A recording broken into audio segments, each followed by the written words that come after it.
આપણે રાહ જોતા હતા કે આમાં ક્યાં પુષ્ટિ માર્ગ. પછી એમણે જે વળાંક લીધો કે આપણે ગોલોકમાંથી ભૂતલ પર આવ્યા, તો આપણે એ જ કર્યું જે ઓલા છોકરાએ કર્યું. બધાની હારે ભળી ગયા, બધે જવાનું, ગમે એ ખાવાનું, ગમે એ હોટેલમાં લસણ ને ડુંગળી ને દારૂ ને જુગાર ને બધાની હારે રખડવાનું, રાતના પાર્ટીઓ કરવાની. કોણ ઠાકોરજી ને કોણ આપણે, બધું ભૂલી ગયા. ત્યારે ઠાકોરજીએ મા રૂપી વલ્લભને મોકલા, અને વલ્લભે માએ જે ટ્રીટમેન્ટ 1 મહિનો આપી ને એવી જ આપણને આપી. 16 ગ્રંથ, સુબોધિનીજી પોતે ઉઘાડાચરણે પરિક્રમા કરી, આપ સેવા કરી શીખવે શ્રી હરિ. ધીમે ધીમે આપણે આપણું સ્વરૂપ ભૂલી ગયા હતા.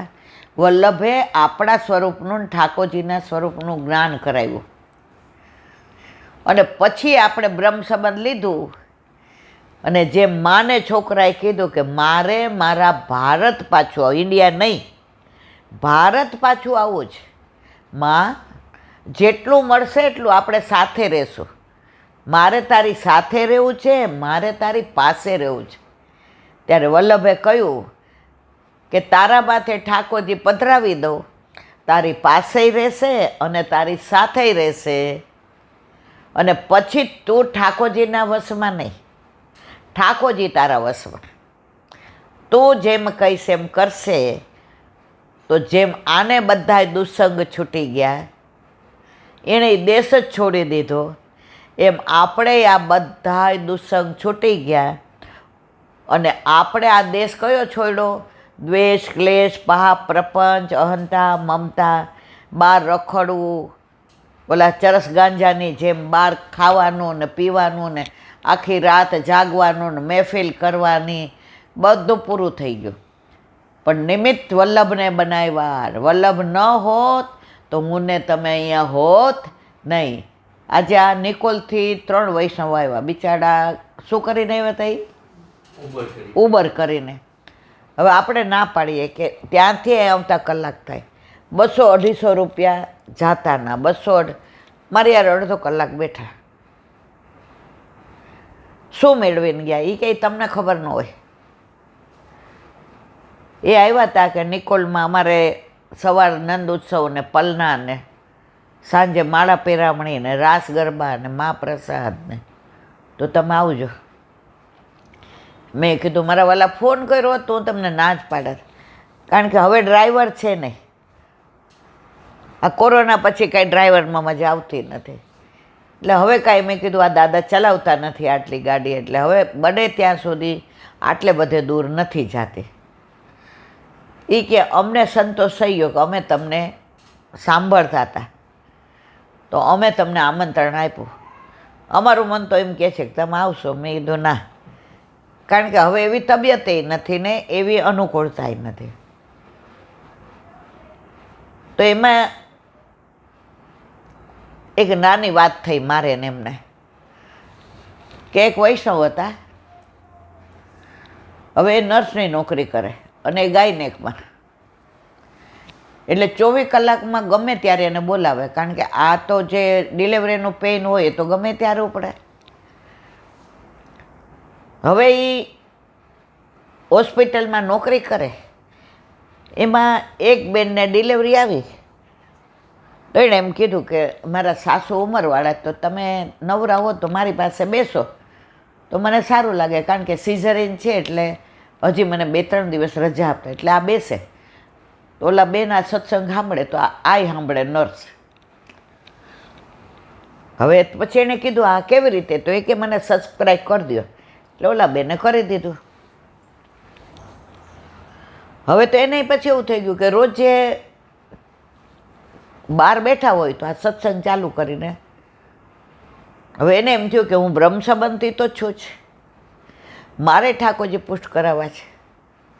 હવે એના વરને કીધું કે, એનો વર કે સાંભળ, તારે તો ગમે ત્યારે આવવું પડે, અને મારી નોકરી એવી છે કે મારો મેળ ન પડે એટલે તું સાંભળ, તું કૃષ્ણનું નામ લે, તું પુશ કરવાની જીદ છોડી દે. હવે વળી 2-4 દી થાય એટલે વળી કે ના આપણે દૂધ મિશ્રીના જ કરાવી લઈએ. તે એક દી એનું વર કે ચલ આપણે ઈલાંટી પાસે જઈએ, એ કે તો તું પુશ કરાવ. હવે અહીં આવ્યો એટલે એના વરની દલીલ સાવ સાચી હતી કે આને તો ગમે ત્યારે 24 કલાકમાં જવું પડે. બીજાને 15,000 પગાર, આને 25 આપતા હતા કે એની ટાઈમ આને બોલાવે, મોબાઈલમાં ફોન કરે, એટલે આણે જવું પડે. હવે આ કે ઈલાંટી બારે ઠાકોરજી પુષ્ટ કરાવવા જ છે, એટલે એનો વર્ક ઈલાંટી આને ઘણીવાર સવારે 4:30 મૂકવા જવી પડે મારે, પછી 11 વાગે આવે.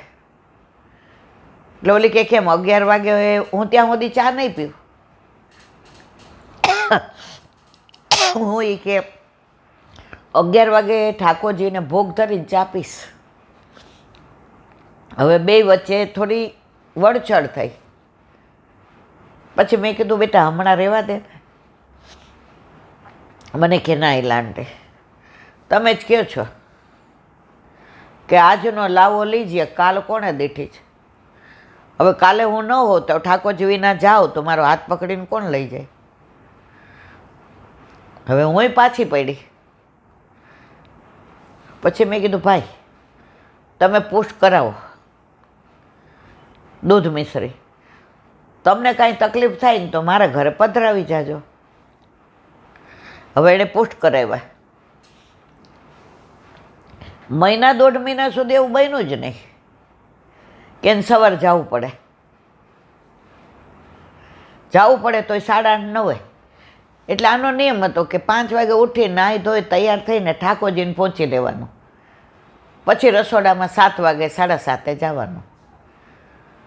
હવે એ જ્યાં નોકરી કરતા હતા તો એના બોસને અમેરિકા જવાનું થયું, એટલે એણે આને બોલાવ્યા કે તમે સૌથી જૂના છો અને તમારી નિષ્ઠા ને તમારા ઉપર મને વિશ્વાસ છે કે તમે મારા દવાખાનાને સાચવી શકશો, એટલે તમારે હવે 10:30 થી 6:30 આવવાનું. અને આ 3 નર્સને મેં પસંદ કરી છે ઇન્ટરવ્યૂ લઈ, એમાં તમે 3માંથી એકને સિલેક્ટ કરી લ્યો. એ 24 અવર્સ. ઓલી તો આવીને ઠાકોરજીને આમ દંડવત કરીને રડવા માંડી હરખથી કે બાબુ 2 મહિના તમે મને ક્યારેય સવારે જવા નથી દીધી અને સીધું મારા ઉપર આવી કૃપા, અને પગાર 32,000. અને જે નર્સ બેન હતા જે એણે સિલેક્ટ કર્યા તો એ ત્યાં નર્સનું ક્વાર્ટર હતું, એટલે કે 24 કલાક રહેવાનું. એ વિડો હતા, એટલે કે મારે કાંઈ બીજી વાર કરવું નથી. તો પછી કે તમારે ચિંતા નહીં કરવાની, ક્યાંય એવું અટકશો ને તો અમે તમને ફોન કરશું. હવે એનો વર નોકરીમાંથી 7:45 વાગે છૂટ્યા, એટલે 7:45 આવ્યા. હવે બધાને ખબર કે 5 થી 6 સિવાય હું નથી મળતી, કારણ કે આપણે પાછું 8:30 હોલે જવાનું હોય. એ ભાઈ બહાર ઊભા હોય કે ઈલાંટી 5 મિનિટ આવું. હવે કોઈ વૈષ્ણવને ના પાડે? હા ભાઈ, સાક્ષાત ઠાકોરજીને દંડવત કર્યા, નાકમાં પાણી આવી ગયા. તમે કહેતા હતા ને તમારા સત્સંગમાં મને વિશ્વાસ નહોતો, મને તમારા ઉપર બહુ ગુસ્સો આવતો હતો કે અમે 2 રૂમ રસોડાનો ફ્લેટ લીધો છે ને ઈલાંટી, એનો હપ્તો આ નોકરી કરે ને એમાંથી 27,500 ભરું છે. હવે આને જીદ આગળ નોકરી છૂટી જાય તો શું થાય? આવા વિચાર આવતા હતા. પણ પ્રભુ તો કેટલો કૃપાળુ છે, બધી વ્યવસ્થા એણે કરી દીધી. એટલે હવે એ કે આ એમ કે છે કે અમારે સખડી મેં કીધું એ તમારો ને તમારા ગુરુદેવનો, જો આ પુષ્ટ કરાવવા કઈ આજ્ઞા એ બધી મારો વલ્લભ જાણે, ગુરુદેવ જાણે.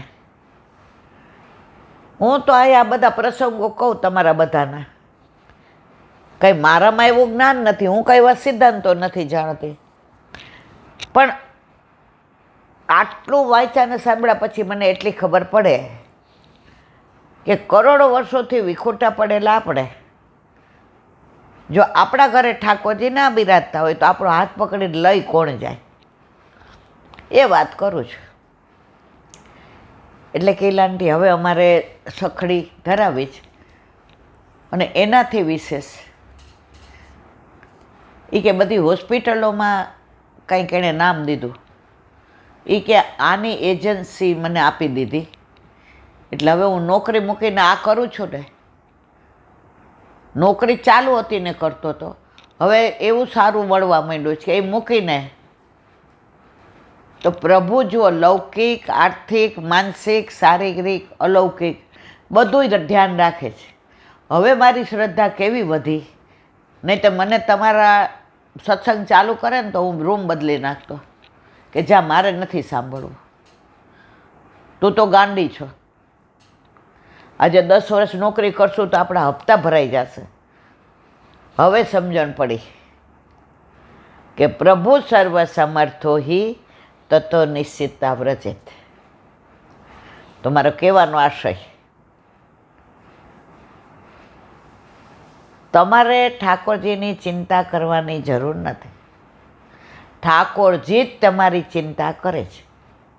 એનો મતલબ એમ નહીં પલોઠી વાળીને બેસી રહેવાનું. એક બેન ભેગા હતા, એ કે ઠાકોરજીની ઈચ્છા હશે ત્યારે આવે. મેં કીધું ઠાકોરજી દરવાજે જ ઊભા જ બ્રહ્મ સંબંધ લીધું તો, પણ તમે એની વ્યવસ્થા ન કરો, પુષ્ટ ન કરાવો તો એ થોડા આવે. મનોરથ તો તમારે કરવો પડે ને. એની ઈચ્છા થઈ ગઈ કે ના વાત તો સાંજે. મારે કહેવાનો આશય, મારે કોઈને ઇમ્પ્રેસ નથી કરવા, કોઈને હિપ્નોટાઇઝ નથી કરવા. મારા વાલા, હું ક્યાં કોઈનું કાંઈ લઉં છું? અને લઈશ તે દી એવા કીડા પડશે કે કોઈ તમે નહીં કાઢો ને છોકરા વવે નહીં કાઢે. ઓલા વાલિયા લૂંટારાને પૂછ્યું કે પૂછી આવતો કે તું આ બધાને લૂંટે છે ને હેરાન કરે છે, ભોગવવાનું આવશે ત્યારે બધા ભોગવશો? બધા કે હાલી હું નીકળો, તારા કર્યા તું ભોગવ. તો હું ભક્તિના પૈસા લઉં તો મારા કર્યા મારે જ ભોગવવા પડે. તો મારા વાલા, વલ્લભે 3 પરિક્રમા ઉઘાડા ચરણે ચાલીને કરીને શું કામ કરી? એને ગોલોકનું સુખ છોડવાની જરૂર હતી મારા વાલા? ના. તો કેમ કરી? તમને મને શોધવા. અને તમારા ને મારા માથે ઠાકોરજી પધરાવી દે તો આપણે ભટકીએ નહીં, રખડીએ નહીં, અન્યાશ્રય ન કરીએ, સમર્પિત લઈએ, અસદ વાર્તાલાપ પણ કરીએ અને દુસંગમાંથી છૂટી જઈએ. એ વસ્તુ વલ્લભે કીધી, હું અહીંયા કહું છું. આમાં મારું પોતાનું તો કાંઈ, આ પોતાનું શું કાંઈ ભૂલ થતી હોય, કાંઈ ખોટા શબ્દ વપરાઈ ગયા હોય, એ મારી ભૂલ છે. નામમાં કાંઈ ભેદ પડ્યો હોય. પણ મારા વાલા, વલ્લભ એક જ વસ્તુ કહે છે. ઘણાય વૈષ્ણવ કહેતા કે અમને બ્રહ્મ સંબંધ આપો, તમારા સેવા નહીં નિભે, નામ નિવેદન. તો બ્રહ્મ સંબંધ લ્યો છો તો ઠાકોરજી પુષ્ટ કરાવવા હોય તો જ લ્યો. ઓલા એ વર્ષ પહેલાં ઓલા બેનને ભાઈ આવ્યા હતા,